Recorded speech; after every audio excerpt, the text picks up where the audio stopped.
Good morning, all. Is it good morning? Oh yeah, still morning. 5 minutes more. Anyway, thank you very much. I must thank Sir Tai Kwan Trung, now he's become a Sir, for inviting me here this morning to share some thoughts with you. Where I'm coming from, there are two things that I'm doing. One is that I did the project for the Singapore Tourist Development Board on the Singapore River, which is really the heart and soul of Singapore's, cultural and heritage area. And that was done in the year 2001.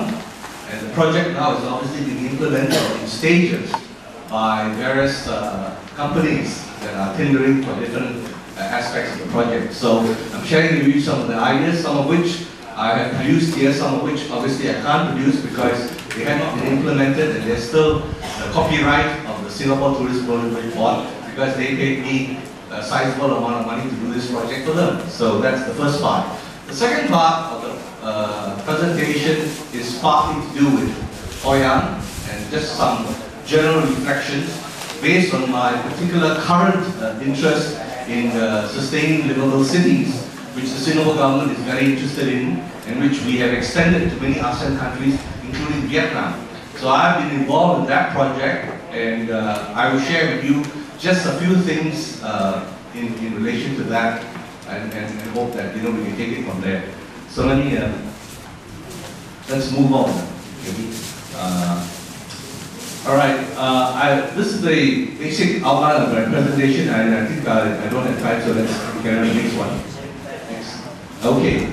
The question obviously in any heritage thing is that who are we actually trying to preserve this heritage site for? I mean, what does it mean? And I think you've heard many presentations here. So the question is, what does this heritage site represent nationally? In the case of the Singapore River, what did it represent for us as a country, as a nation? Just like in Hoi An, what will Hoi An represent for the Vietnamese people? I think that's what needs to be registered. Second is, what is the historical significance of this site? I mean, what sort of historical storyline do we want to use for that site so that it will shape, as it were, the national reflections of the country? And that's very important in terms of education, because Vietnam, these sites have been there for centuries. But what is the new generation? How, and I'll be talking a bit of this based on the survey that I did with young kids. All right, and thirdly, then we did an inventory on the Singapore River about all the historical and cultural buildings, monuments, etc. And we asked ourselves, what are the things we want to preserve and what are the things that can be basically eliminated and rebuilt. So that's a big issue. I mean, what you want to preserve and what won't you want to preserve. Now, and the question is whether age matters. This is a big debate.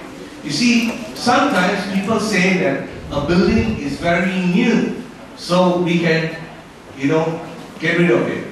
But the important thing in conservation is not the age of the building, but the public sentiment for the building.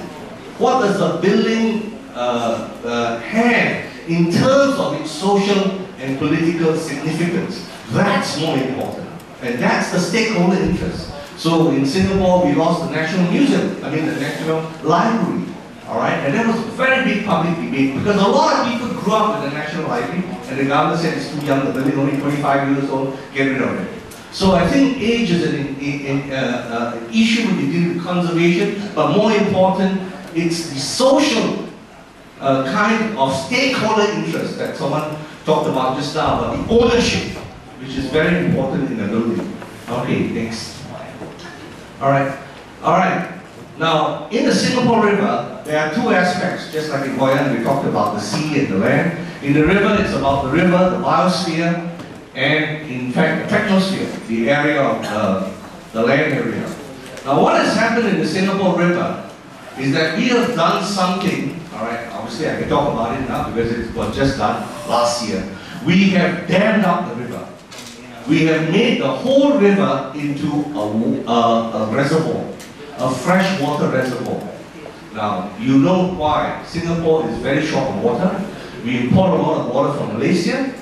One of our contracts for water with Malaysia is ending next year. And the Malaysian Prime Minister just 3 days ago said, I'm surprised that Singapore has not asked us to renew our water agreement. So the question obviously the Malaysians are wondering, why? Have we become now self-sufficient in water? I'll leave that to you to guess whether or not we have actually become indeed self-sufficient in water to some extent. So water is a very critical resource, as the last speaker has talked about. If you do not have water, your city is dead. You cannot survive in a city without water. In the history of civilizations, for 4,000 years, every civilization has died because of drought and a lack of water. Remember that. Water is a critical resource, and many countries in the world have got water problems. Now Singapore, because of our problems with water, politically, we have done a lot of work on water technologies, and I could say modestly that we are a world leader in water technology. I'm telling you this, we have tremendous amount of water technology, both from the government as well as the private sector. We have got companies like HyFlux who do a lot of desalinization of water plants in the Middle East and in North Africa, in Algeria and in Libya, and we are exporting our water technology, including now China, including now Australia, etc. So water is a critical issue, and the Singapore River is a very important fresh water resource, which is a reservoir. So actually the ecosystem in our river is changing from a marine ecosystem into a freshwater ecosystem, and a lot of the organisms in the river are going to die because of the change in the river systems. So we have to make sure the river is very clean, if not you're going to get the eutrophication of the river, meaning there will not be oxygen and a lot of organisms will not be able to survive. So that's a very important issue. Now the question obviously is that in the Singapore River, you know, we have basically a system that has been international, just like Hoi An, you know, trading with all sorts of people, and we have a river that is resident to the people who are living around it. So you have to bear this in mind. As the last speaker was saying, you know, what does this city represent to the local residents, to Vietnamese? That's important, all right? It's not about just creating a city for the tourists. It is also important to create a city for the local residents and the national population of Vietnam. That's important. Bear that in mind. Now, trade and export. The river is a very important port in the history of Singapore, and I'll show you some slides. And because of that, the whole infrastructure of the river is based on ports, go-downs, warehouses, you know, etc., piers, and all the rest of it. You know, so that was the basic infrastructure of the Singapore River, and we then decided to change and reutilize that infrastructure for different kinds of things, which I'll show you in our photos as well. Okay, next. All right, this is the Singapore River. As you can see, it's a very small river, and we divided the river, when we recommended to the Singapore Tourism Promotion Board, we divided the river to 3 parts. The first part, which is here at the source of the river, is the area where we reserve for upmarket residential living. All the condominiums are there. Why? We wanted a resident population there, so that the resident population will be able to support all the other kinds of activities that we were recommending, like food and restaurants and the arts, etc. So that whole section in the first part is all high developed condominium units. People with money who can afford to stay with a river frontage, good view, nice place, nice area, etc. So that was the first part. The second 2 parts of the river, we reserved for basically the cultural and historical areas. We tried to preserve that and made it, and I will show you the difference between Clarke Quay on the one side and Boat Quay on the other side, and the problems that involved in the 2 different areas. So those are the second 2 parts of the river. When we recommended this is how it is, and this is how the river is now shaping up, as it were, based on what we actually had proposed. Next. Now, as you can see, the river there is the central heart of the old colonial city, the British colonial city, just like Hoi An, you know, had also colonial influence in the past. So this is the river, as a center there, along all sides of the river.